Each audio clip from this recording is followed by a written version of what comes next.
কেন এই যুগে জ্ঞান ছাড়া চলা যাবে না। এই যুগটা অজ্ঞ থেকে চলার যুগ নয়, জ্ঞান অর্জন করতেই হবে।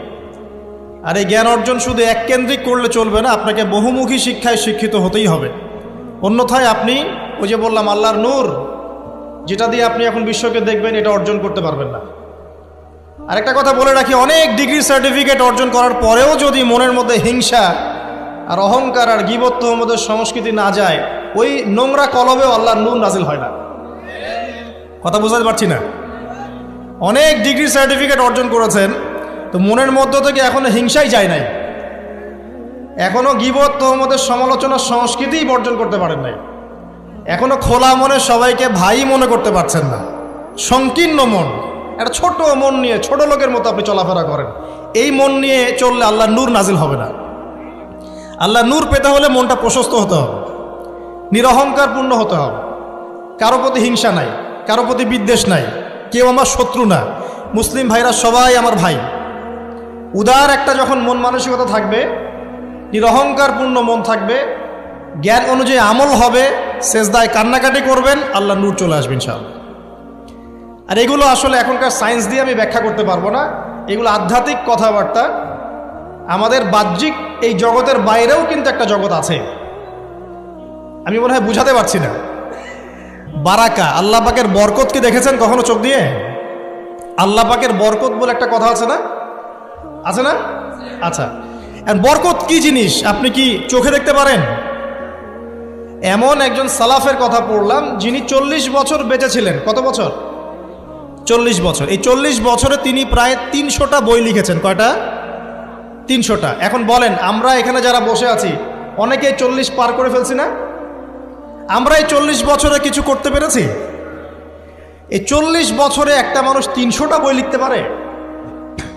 তাহলে আমরা বুঝতে পারছি যে তাদের সময়ের যে বরকত আর আমাদের হায়াতের বরকত এক না।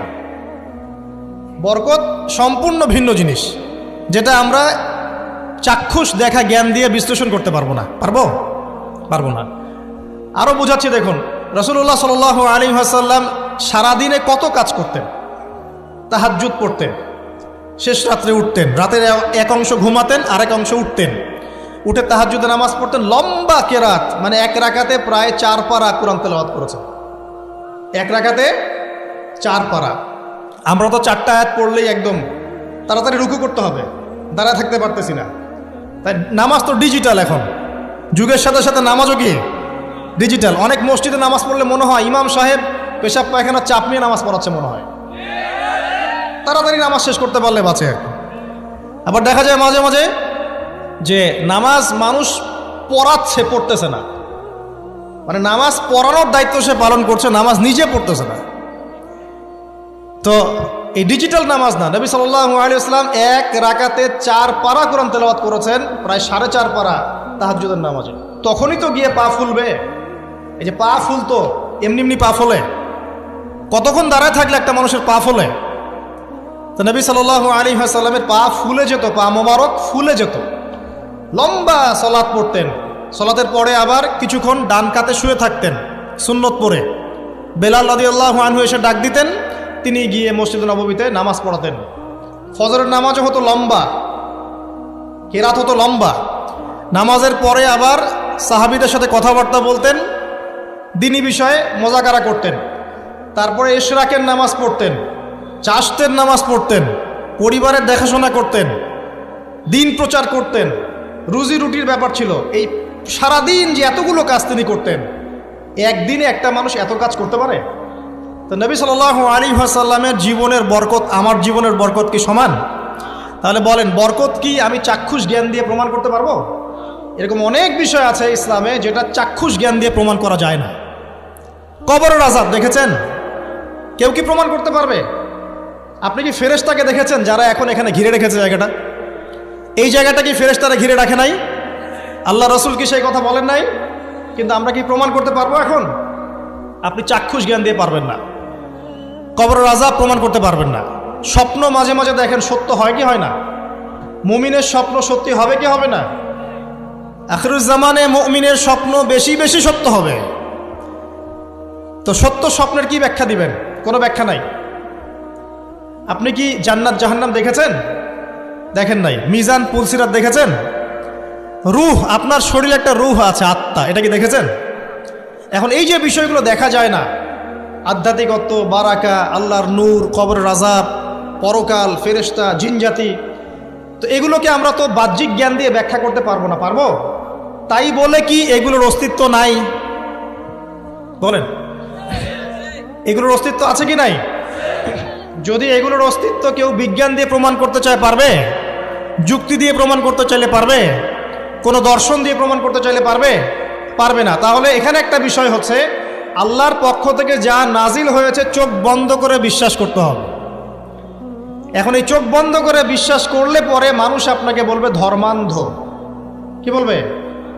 এবং ইসলামের এই মৌলিক বিষয়গুলোকে যদি আপনি চোখ বন্ধ করে মেনে চলেন, এখনকার বিশ্বের মানুষ আপনাকে বলবে আপনি মৌলবাদী।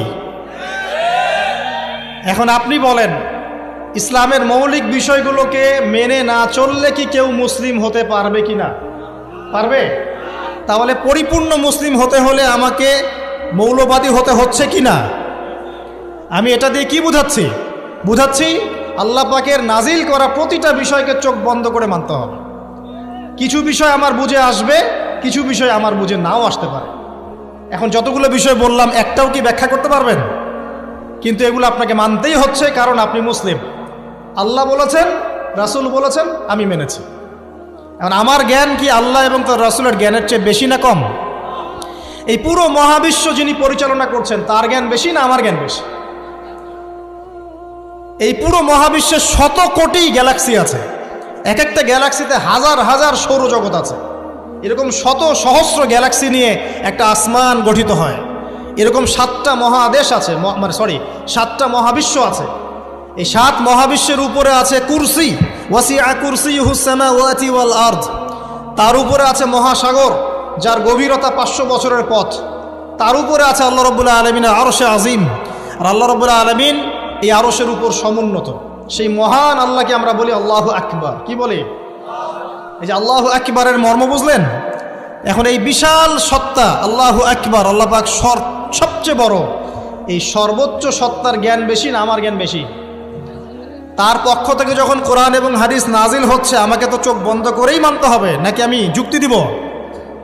হ্যাঁ, কিছু বিষয় আমার বুঝে আসবে, কিছু বিষয় আমার বুঝে নাও আসতে পারে। কিছু বিষয় আমি সায়েন্স দিয়ে প্রমাণ করতে পারবো, কিছু নাও পারতে পারি।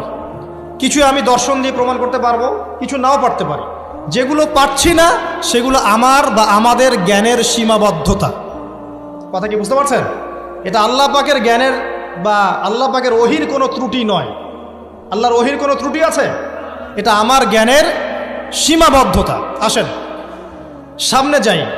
যে কথাটা বলতে গিয়ে এদিকে আসলাম, দেখুন এমন অনেক বিষয় আছে যেগুলো আমরা খালি চোখে ব্যাখ্যা করতে পারবো না। আমরা যে যুগটাকে আইয়ামে জাহিলিয়াত বলছি, ওই যুগটাতে যে সমস্যাগুলো ছিল, যে পাপগুলো ছিল, সেগুলো এখনকার বিশ্বে আরও অনেক উঁচু লেভেলে বিরাজ করছে। যেমন এই যে আপনারা বললেন, একটা পাপ ছিল শিরক। সরাসরি মূর্তি পূজা বলছি না, আমরা বলছি কি শিরকের পাপ ছিল। ওই আইয়ামে জাহিলিয়াতের মানুষগুলো শিরকের পাপে নিমজ্জিত ছিল। তারা শুধু মূর্তির পূজাই করতো এমনটা নয়, তারা কবরেরও পূজা করত, তারা মৃত মানুষেরও পূজা করত, তারা কেউ কেউ নাস্তিকতায়ও বিশ্বাসী ছিল। সূরা মুমিনুন পড়লে দেখবেন তাদের মধ্যে একটা আকীদা ছিল, ইন হিয়া ইল্লা হায়াতুনা দুনিয়া নামুতু ওয়া নাহয়া। কাফেররা বলতো যে আমরা এই পৃথিবীতে জন্মেছি, এখানেই আমরা জন্মাবো, এখানেই মারা যাব। ওয়া মা নাহনু বিমাবউসিন, আমাদেরকে পুনরুত্থিত করা হবে না। এই পরকালের কনসেপ্টে তারা বিশ্বাস করতো না। তো এরকমও লোক ছিল। শুধু যে লাত, ওজ্জা, হবল, মানাত এগুলোর পূজা করতো তাই নয় এই বিষয়টা। এখানে কবর পূজাও ছিল, এখানে আপনার মৃত মানুষের পূজাও ছিল, এখানে গাছপালা, চন্দ্র, সূর্য, নক্ষত্রের পূজাও ছিল, আবার নাস্তিকতাও ছিল। এক কথায় আইয়ামে জাহিলিয়াতের সবচেয়ে বড় পাপ ছিল শিরক। এখন একটু এই 1400 বছর পরে চলে আসে, চলে এসে দেখেন এখনকার সমাজের দিকে তাকান, এখনকার মুসলিম রাষ্ট্রগুলোর দিকে তাকান, আর পুরো বিশ্বের দিকে তাকান। সবচেয়ে বড় সমস্যাটা কি বলেন? সবচেয়ে বড় সমস্যা কি শিরক নয়? আচ্ছা, মুসলিমরা কি এখন অনেকেই কবর পূজা করে না? মুসলিমদের মধ্যে অনেকেই দেখবেন যে মৃত মানুষের কাছে চাচ্ছে না। মৃত মানুষের কাছে সন্তান প্রার্থনা করে না?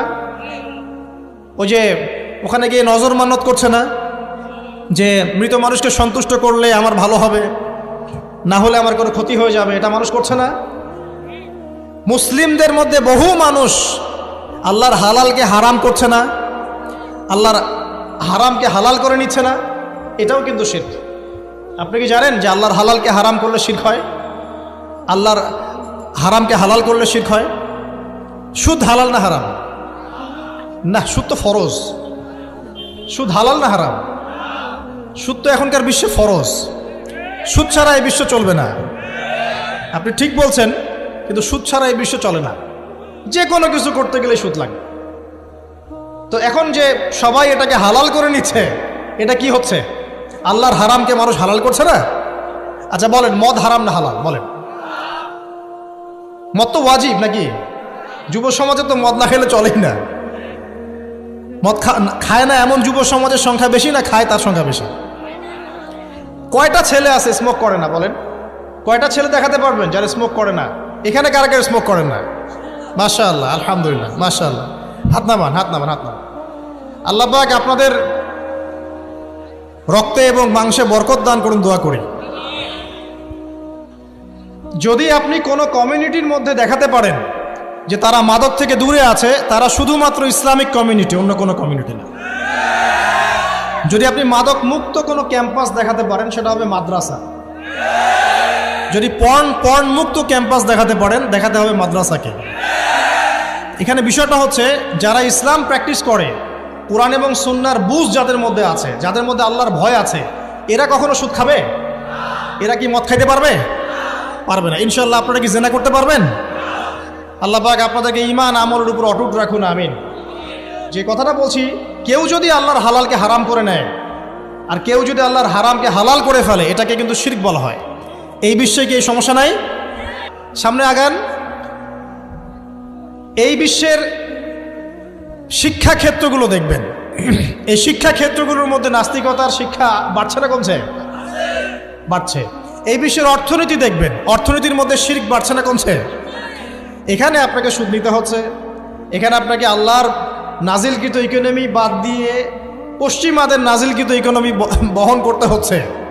এটাও এক প্রকার কুফরি। আরও সমস্যা আছে। এই বিশ্বের ওয়ার্ল্ড অ্যাফেয়ার্সের দিকে তাকাবেন, দেখবেন বিশ্বের কয়টা জায়গা আপনি আমাকে দেখাতে পারবেন যেখানে মুসলিমদের মধ্যেও আল্লাহ রাব্বুল আলামিনের নাজিলকৃত বিধান দিয়ে বিচার ফয়সালা হচ্ছে? কয়টা দেখাতে পারবেন? তো যেখানে আছে খুব স্বল্প পরিসরে। পুরো বিশ্বের অবস্থা আজকে এমন। পর্নোগ্রাফি হালাল না হারাম? পশ্চিমা সংস্কৃতির মধ্য দিয়ে এটা সারা বিশ্বে ছড়িয়ে দেওয়া হয়েছে। মানুষ এখন এটাকে available part of our life এটা মনে করছে, আর common part of our life. পর্দা হালাল না হারাম? বলেন, পর্দা না করাটা হারাম না হালাল? আচ্ছা, এখন দেখেন, মিডিয়া বলেন, প্রিন্ট মিডিয়া বলেন, ইলেকট্রনিক মিডিয়া বলেন, বিভিন্ন প্রযুক্তিগত উন্নয়নের মধ্য দিয়ে নগ্নতাকে প্রমোট করা হচ্ছে কি হচ্ছে না? বলেন, হচ্ছে কি হচ্ছে না? এখন কি কাপড় খোলার দিকে মানুষ বেশি আগ্রহী না পরার দিকে? দেখবেন ইসলামের বুঝ যাদের মধ্যে নাই, এরা কাপড় খুলতে চাচ্ছে এখন। আর আমি আপনাদেরকে বলি, আগের লেকচারগুলোতেও বলেছি, এই পুরো মহাবিশ্বে আমাদের বাবা আর মা আদম এবং হাওয়া আলাইহিস সালাম, তাদের গা থেকে পোশাকটা খুলে ফেলেছিল কে জানেন? কে? ইবলিস। যখনই তারা গাছের কাছে গেলেন, তখন কি হলো? ফালাম্মা যাকাশ শাজারা বাদাত লাহুমা সাওয়াতিহিমা।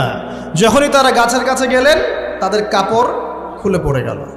তাহলে পুরো মহাবিশ্বে আমাদের পিতামাতাকে নগ্ন করে দিয়েছে কে? ইবলিস, শয়তান।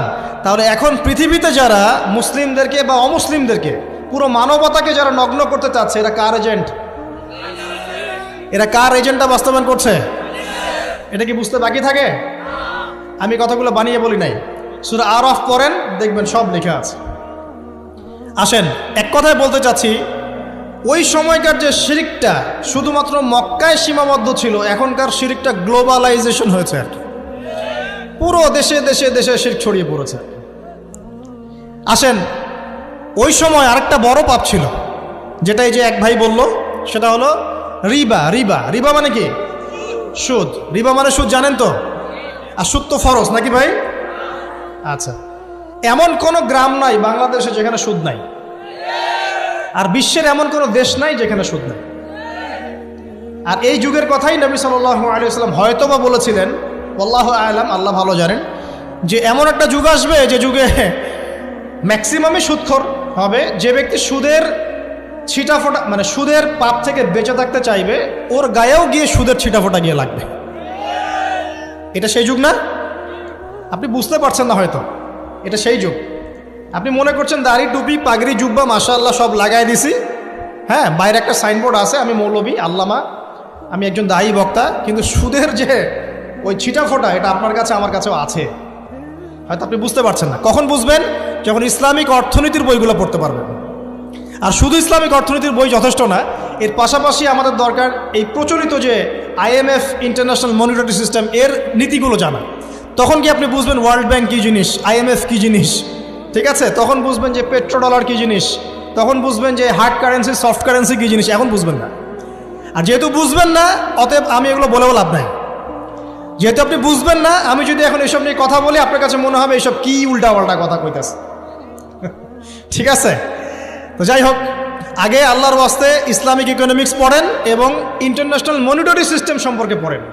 প্রত্যেক স্টেটের প্রধান যারা আছেন তারা জানেন যে ওয়ার্ল্ড ব্যাংক কী জিনিস, তারা জানে IMF কী জিনিস। ঋণের এমনি এমনি কোনো কান্ট্রিকে তারা ঋণ দিবে না, একটা বিশাল বড় সুদের জালে ওদেরকে ফেলবে, তারপর জনগণের রক্ত চুষে সুদ শোধ করতে হবে।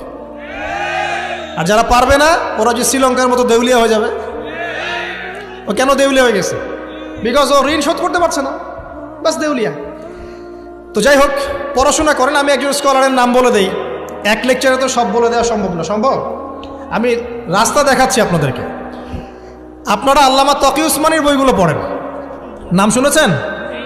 আচ্ছা, নাকি এখন বলবেন যে উনি তো হানাফি মাযহাবের, আমি তো আহলে হাদিস পড়বো না, এটা বলবেন নাকি? আল্লামা তকি উসমানী এই বিশ্বের সবচেয়ে বড় আলেমদের একজন। আল্লামা তকি উসমানী এই বিশ্বের সবচেয়ে রিনাউন্ড আলেমদের একজন। তার ইসলামিক অর্থনীতির যে পুরো সিরিজ আছে, আল্লাহর ওয়াস্তে বাসায় কিনে একবার পড়ে দেখেন অর্থনীতি কী জিনিস, আপনি কিসের উপর দাঁড়িয়ে আছে। পড়া যাবে না ইনশাল্লাহ? আপনি তাকে ভালো যদি নাও বাসেন তাও পড়ে দেখেন। মনে করেন আপনি একটা কমিউনিটির মধ্যে আছেন বা একটা সংগঠনে আছেন বা একটা ঘরানার মধ্যে আছেন, তাহলে কি অন্য ঘরানার বইপত্র পড়া যাবে না? হারাম হয়ে গেছে নাকি? এই যে সংকীর্ণ মানসিকতা থাকলে ভাই হেদায়েত পাওয়া যাবে না। আর আপনি যে মনে করছেন আমি একদম হকের উপর আছি, আপনি সঠিক পথে আছেন ঠিকই, তবে এটা সঠিক ভুল পথ। কথা বুঝতে পারছেন না? আপনি মনে করছেন যে আমি একদম চূড়ান্ত সঠিক বিষয়ের উপর আছি। হ্যাঁ, আপনি সঠিক বিষয়ের উপর আছেন ঠিকই, বাট আপনি সহি একটা ভুল পথে আছেন। এটা বুঝবেন পরে, যখন জ্ঞানের পরিধি বাড়তে থাকবে তখন বুঝবেন যে সহি পথ কোনটা, সহি ভুল পথ কোনটা। মুসলিমদের মধ্যে ফাটল সৃষ্টি করে জান্নাতে যাওয়া যায় না। যায়? পুরো মুসলিমরা একটা উম্মাহ, এবং যারাই মুসলিম উম্মার মধ্যে ফাটল সৃষ্টি করতে চায় এরা উম্মার বন্ধু নয়, শত্রু। মুসলিম উম্মার মধ্যে কোনো ফাটল সৃষ্টি করবেন না। সবার মাঝখানেই হৃদ্যতা ভালোবাসার বন্ধন থাকবে। যদি বিভিন্ন ধর্মের মানুষ একসাথে বসবাস করতে পারে একটা দেশে, তাহলে বিভিন্ন তরিকা এবং মাযহাবের মানুষও একসাথে থাকতে পারবে একটা দেশে ইনশাআল্লাহ। আমরা আমাদের মাঝে ইখতিলাফি বিষয় থাকতে পারে, কিন্তু দিন শেষে আমরা সবাই মুসলিম ইনশাআল্লাহ। দিন শেষে ইসলামের জন্য দাঁড়াতে হলে দল মত মাযহাব তরিকা নির্বিশেষে সবাই একসাথে দাঁড়াবে ইনশাআল্লাহ। আল্লাহ পাক আমাদের হৃদয়টাকে প্রশস্ত করুন, আমিন। প্রিয় মা ও বোনেরা, পর্দা ছাড়বেন না।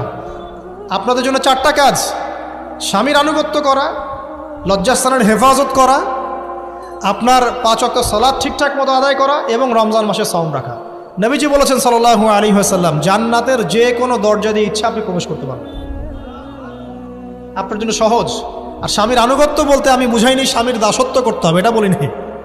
এখনকার কিছু ফ্যামিলিস্ট মেয়ে আছে, ওরা আনুগত্য শব্দ মনে হয় যে দাসত্ব মনে হয়।